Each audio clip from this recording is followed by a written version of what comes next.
Okay, so um, here during content week, um, daddy plans. So let's get hyped for the season 7 New York Ninetales draft review.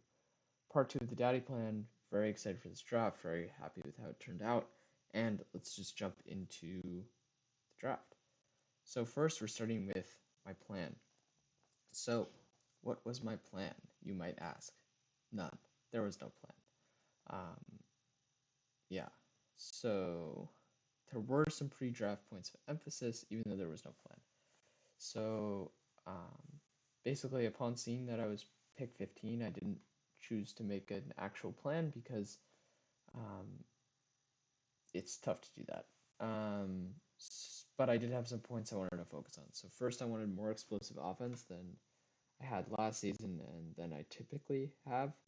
Um, as always, of course, I wanted good stuff. And I try to draft. I have it written as cool stuff, but what it really means is just stuff that I like playing with, stuff that I find interesting and that I'm, you know, excited to use for a full season, rather than, dreading to use for a full season. So, also I wanted to pick wide Pokemon, which I'll get more into what that means.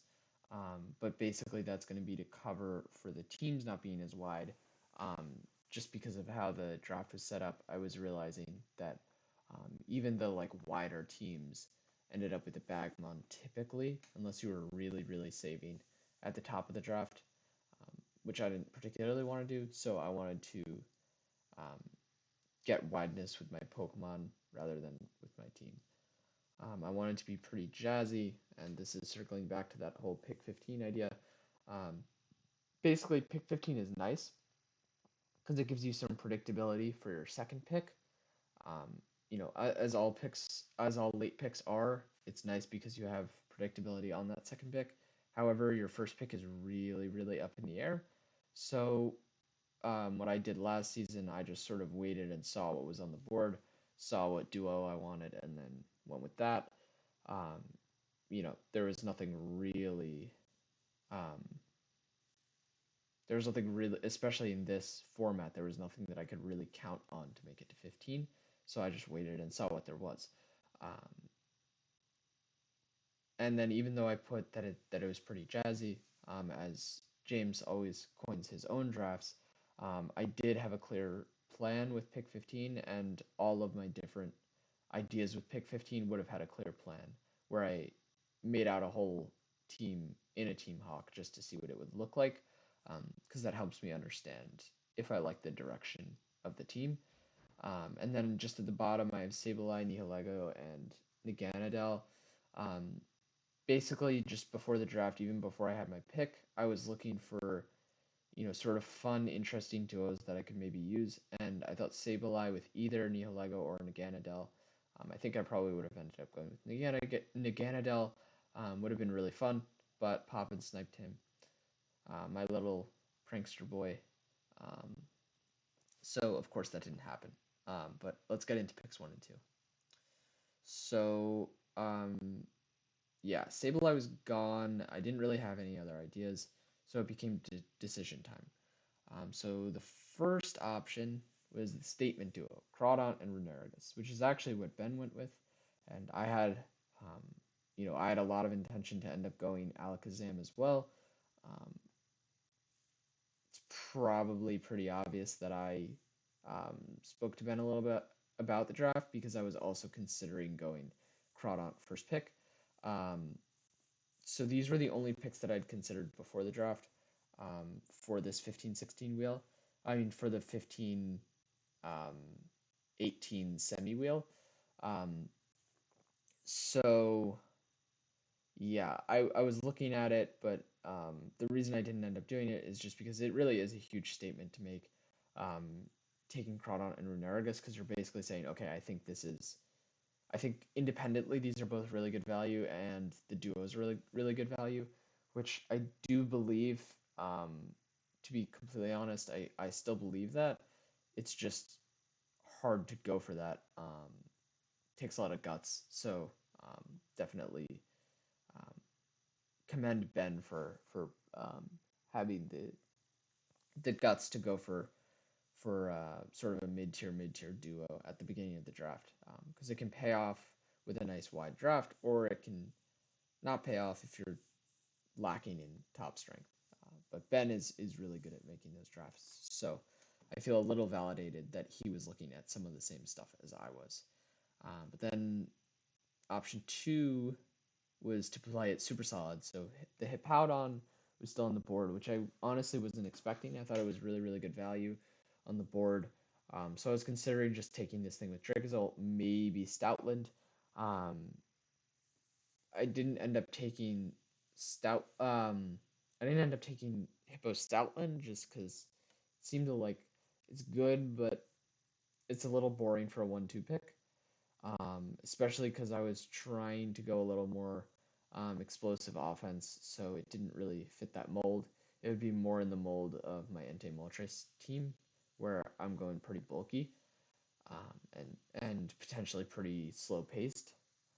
So I chose against that, and then the Dracozolt iteration would have been a little more offensively threatening, but I just didn't want to have that huge ice weakness so early, just especially with the lack of steals. I felt like it was going to be something that I didn't really want to have to deal with, so I opted not to do that. Then option three, everybody knows I drafted this Guru team. I was so excited to see that Guru was still on the board. There were a lot of different options to go with Guru. At the higher end, it was like Blacephalon, Sylveon, and then I think a little more value would have been like Dragalogy, Marowak, stuff like that. So there was, I mean, basically anything that has spread moves is a good Guru option. I chose Sylveon honestly just because, lack of fairy types, lack of steel types. Um, because there's a lack of steel types, fairies are stronger. Because there's a lack of fairy types, um, it's more valuable to get your hands on the few fairies that are good. Um, so I was happy with Sylveon. I thought it was good value. Again, felt although okay, so Daddy actually drafted Sylveon before I picked. So I appreciated that someone else also saw the value in Sylveon as a pretty early pick. I liked its value, I liked its power, and I liked just the pairing with Guru. I thought it was a really strong start. Um, so I went with this. Um, checks a bunch of the boxes that I was looking at before. If we want to go back and check those, just quickly. So explosive offense, Sylveon certainly explosive offense, and Guru, although itself is not explosive offense, will support a ton of explosive offense. Um, Good and cool slash fun. I would Oranguru is super fun and good, and Sylveon, I mean, just like clicking strong fairy moves is pretty fun, and I really like it as a Pokemon, so fits that. Um, all right, and then let's just before we move on to the next picks, let's look at how wide these Pokemon themselves are. So Sylveon, not super wide. It's mostly clicking fairy moves. It also has Calm Mind. It has Mystical Fire. It has Yawn. It's Baby Doll Eyes. I think all the evolutions do. I would imagine Charm. So it's got a couple of like utility options, but it's really just there as an attacker. So it as a Pokemon is not super wide. Um, but it's bulky, strong. Well, bulky especially strong, and obviously can function in Trick Room. And I was hoping that I could get a good tailwind for it to function well with too. So sort of taking advantage of the 60 speed um, in as many ways as possible. And then Oranguru is obviously super wide. Um, all the instruct stuff um, is wide by itself just because it's basically every move in the game in one move, or at least I guess every move on your team in one move. So that's really that move itself makes Oranguru like a wide Pokemon, and then it has all the symbiosis, telepathy stuff, and then of course it also has Inner Focus, which is just a good ability. It's a more solid one. And then you have Bulldoze, Screens, Yawn, Trick Room, Ally Switch, all the psychic moves, coverage from a wide variety of types. So Guru definitely checks off that wide Pokemon box. It's not typically going to be a sweeper, but it has like every support option under the sun. And with Symbiosis and Instruct, it has really, really unique support options, which were really exciting to try to use. All right, now moving on to pick 3. So this is Marowak. Um, so what are the big points with Marowak? So basically, ground and fairy explosive offense um, is a really good combination. So already having Sylveon, um, I was looking at basically any ground type I could add. Crocodile, Mamoswine, I think crossed my mind. Um, but basically what happened is Marowak is the strongest of all of them, so I ended up going with Marowak. Um, with its Thick Club, minimum investment, Marowak is its attack with a Thick Club is equal to minimum investment on a 180 attack stat, and with maximum investment um, and Thick Club, Marowak's attack stat is equal to a 212 attack stat. So yes, you need to use an item slot, but when you're using an item slot, Marowak is way stronger than anything in the format. Um, I didn't go through the pain of looking at Regigigas with a Life Orb. Um, it's probably close in power, but yeah, Marowak is basically as strong as you get in this format. Yes, you have to give up your item, but who the hell cares when everything on the opponent's side is dead? And then the other major thing is just that Marowak is also really, really good with Oranguru. Oranguru will probably just be telepathy, and then I can throw out Earthquake Instruct and just see a lot of things die. Um, and Marowak at 45 speed also clearly um, enjoys the Oranguru support. And then, so the big ideas with the Marowak pick is synergy, offensively with Sylveon and um, with the support of Oranguru. I was able to like really, really cement my Trick Room as a very strong mode. Um, so much so that I didn't need to return to it at any point in my draft. I did end up getting another Trick Room option, but I certainly did not need to, just because of how strong Marowak and Sylveon are. And then also just power, just sheer power. Marowak is pretty unmatched in that front, so that was, um, you know, always a good thing to add, especially when my goal was to be more explosive uh, this season. Then to pick 4, so Neivern was going to be this pick. Um, I was really excited for Neivern because it has the really high speed with the Tailwind, which was going to be nice for Sylveon and maybe Marowak against the right teams. And then it was also going to have Boom Burst next to Oranguru with Telepathy. It was going to have Telepathy next to, um, well, I guess it's Flying type with Marowak's Earthquake. And then I just thought like, your Frisk Tailwind, Frisk super fast Tailwind stuff was going to just be really, really nice um, to support the team, round out the team. But again, Poppin took it, so honestly, just screw Poppin. He really messed up my draft. Um, it's really just like whoever will beat Poppin, I'll just like thank you. He really deserves it after all of the harm he has caused me over the draft. Um, yeah, so Neuvern was a no go. So I pivoted to Weevil, which kind of does some of the same things, but also not really, but also does a lot more things than Neuvern. So I think it was a good pivot. Um, so I traded better speed control, so Tailwind down to Icy Wind, and synergy with like a Oranguru, and with Marowak for power, because obviously Weevil is working with I believe 120 attack stat, and Fake Out, which was huge. So I was looking at other Tailwind options after Neuvern went, other flying options, stuff that more obviously replaces a Neuvern. But I landed on Weevil eventually just because I was looking all the way through the draft, this is why it's so beneficial to look all the way through the draft.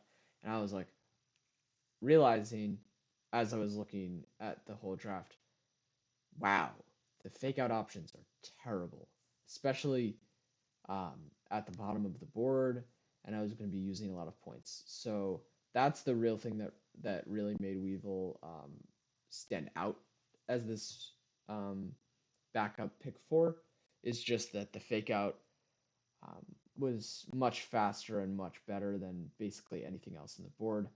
Um, the only the only other fake outs I considered was Wartortle, which is like slow and not great, like Litten, and then higher on the board, Hitmonlee, but it didn't really fit on my team, even though it is good, and Togedemaru, which even though it's good, it's the same price as Weevil, so it would be, I think, kind of insane to draft Togedemaru with Weevil still on the board. Um, so yeah, quite happy with Weevil, quite happy with getting that really nice fake out. And then another big thing with Weevil is I have Strong Fairy with Sylveon, Strong Ground with Marowak, as I mentioned, and now I'm adding Strong Ice with Weevil and Dark as well, but Ice is the main thing that I'm looking at just because you're not, there are very, very few things that are going to live. Hyper Voice from Sylveon, Triple Axle from Weevil, and Earthquake from Marowak. Just really strong offensive types with also strong stats and abilities, and in Marowak's case, items to back them up. Right? So the big idea with Weevil is really just power, speed, and utility. It brings it all, um, except for bulk. So moving on. Now I'm going to start comboing picks again. So picks 5 and 6 for Klinklang and Rotom-Fan, excuse me. So these two seem pretty different, but they actually have a lot of ideas in common, and the reasons that they were attractive picks was kind of the same. So both of them had really, really nice types. So Klinklang, obviously one of the few steel types, especially one of the few usable steel types, and Rotom-Fan, ground immune electric type. Always useful, especially in a format where most of the Rotoms are gone. Um, yeah, Rotom-Fan huge on this board. I think quite good value just because it's a Rotom. Rotoms are really, really, really good. Um, I feature Rotoms quite often on my teams. They just do so much. Um, and part of that is just the being an electric type that's immune to ground, which obviously Rotom-Fan doesn't need its Levitate for, which is why it's low tier, blah, blah, blah, blah, blah. But it's still quite good, and its typing is still quite good. They're both mid-speeders. Klinklang is sitting at 90, I want to say, and Rotom-Fan is at like 80-something or other, maybe just 80. Whatever, you get the point. They're in the 80 to 90 range.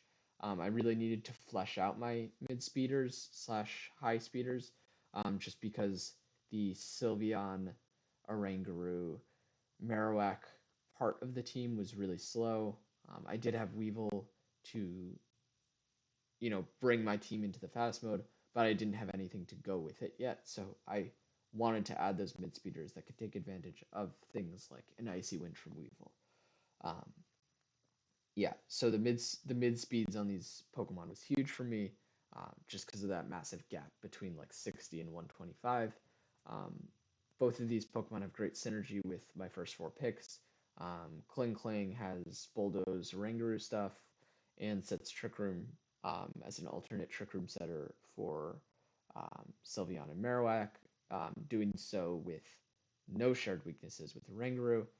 Um, and both and Rotom, just discharge and a good discharger who's earthquake immune. So I have a good disquake mode with Marowak, and then also discharge with telepathy Oranguru. So just another strong spread move to add to the mix, and to add to Oranguru's bag of instructable moves. And then I didn't have like good setup yet. Like there's Calm Mind Sylveon, but that's not great. But Klinklang and Rotom-Fan are both like strong setup mons. So that was a nice thing to add, and they can both also support an attack, which I hinted at already a little. So Klinklang can set up or weakness policy to be a sweeper, and then it has ally switch, trick room, and a few other useful moves. And then Rotom has just, it has the Rotom set, which is really nice for attacking and support.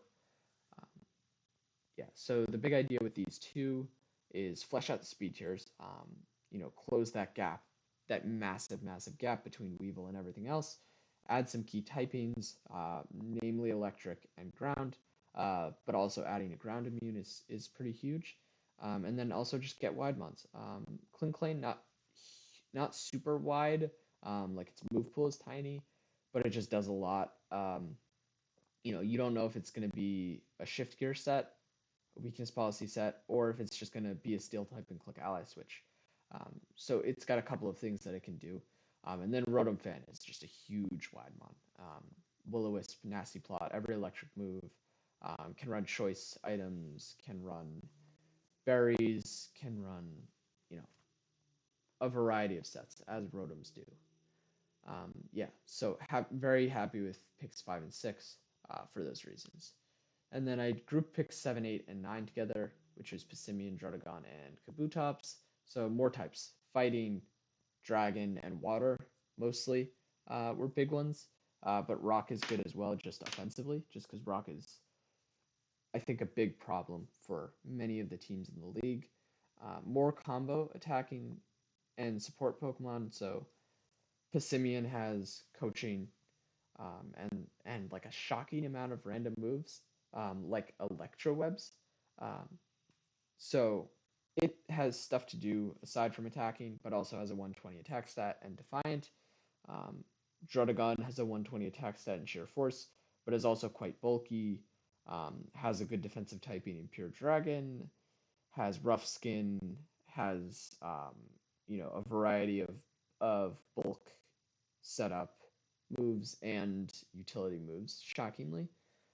So it has a lot of stuff that it can do. Just because of its speed, I don't think that it's ever going to be a dedicated support, but it doesn't need to go full offense either. So that's nice. And Kabutops is probably the most limited out of these three. Um, it mostly wants to just be a rain sweeper, but it has some like useful utility attacks, like knock off Icy Wind, that sort of thing. So it is helpful in that sense, even though it is attacking as a sort of utility mon, I'll call it. And a big plus with all of these is they're all really threatening offensively. I think they literally all have a 120 attack stat. Somebody can check me on that.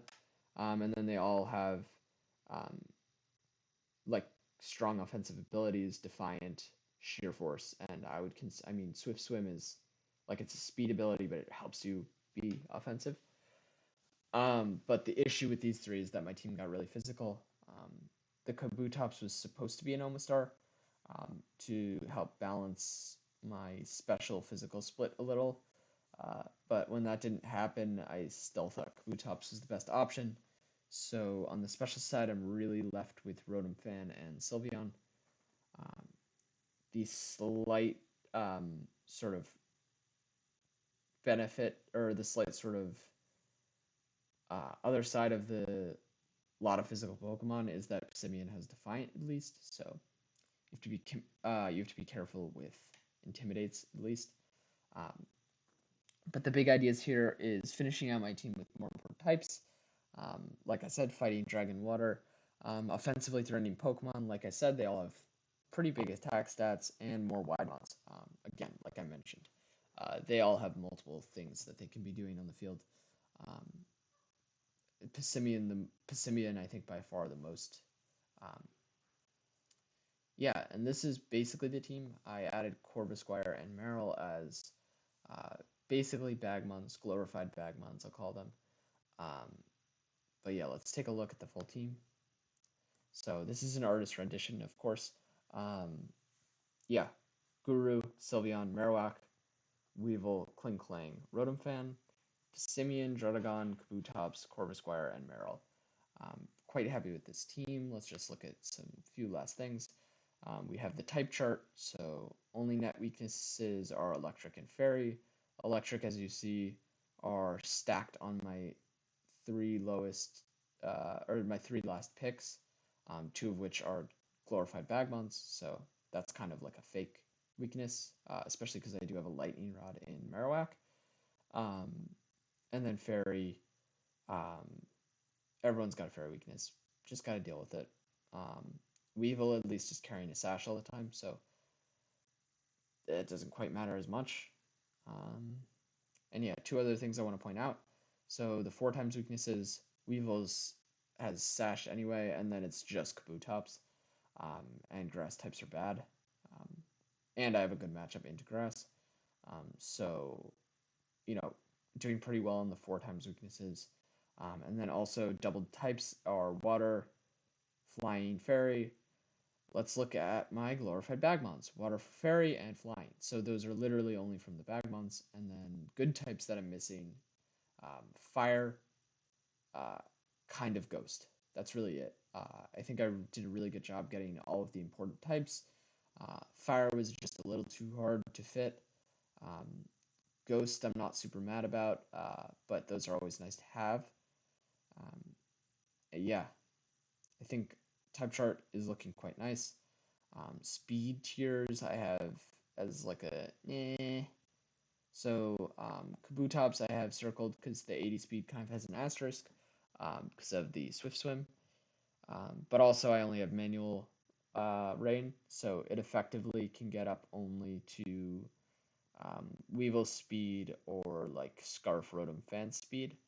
Um, so it can be faster than 80, but not prankster. I mean, not quite double its speed in effect, at least on turn one. If that makes sense. Um, but looking at the speed tiers, there's a little bit of clumping in this middle area, 90, 86, 80, 80, 77.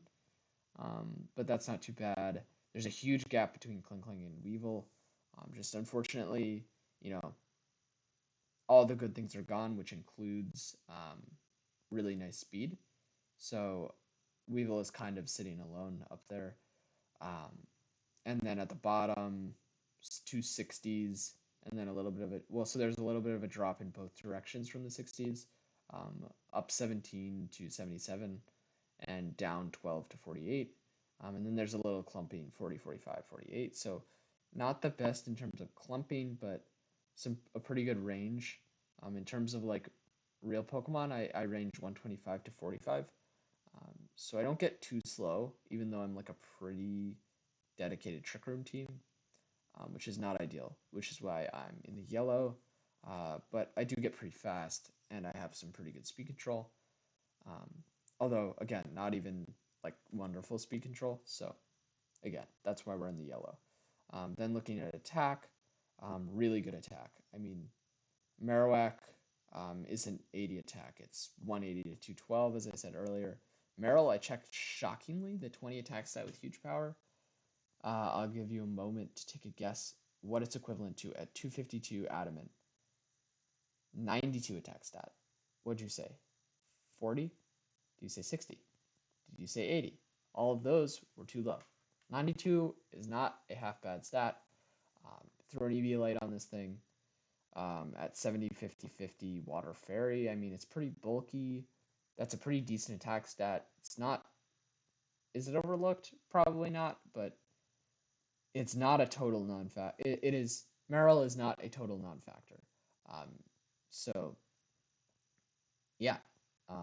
And then Druddigon I circled as well because when it's attacking, it's typically going to run Sheer Force. So it's a little stronger than that 120 may suggest. Yeah. Attack stats are really good. Really, really strong physical attack stats. And then special attack, I circled in red. I really only have 3 special attackers. Once you get past a Oranguru, I'm down to the base 70s, which is quite weak.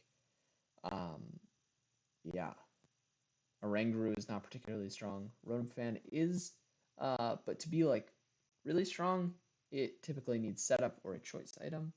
And then Sylveon I circled because the 110 is a little misleading because of Pixelate, which is a super strong ability, making those hyper voices feel a lot stronger than the 110 attack stat, special attack stat may suggest. All right, that is the team. Hope that was good. I tried to keep it short, but of course it's 30 minutes anyway. Let me know what you think. Let me know what I did wrong with this team. Let me know what I did well. And I'll catch you soon.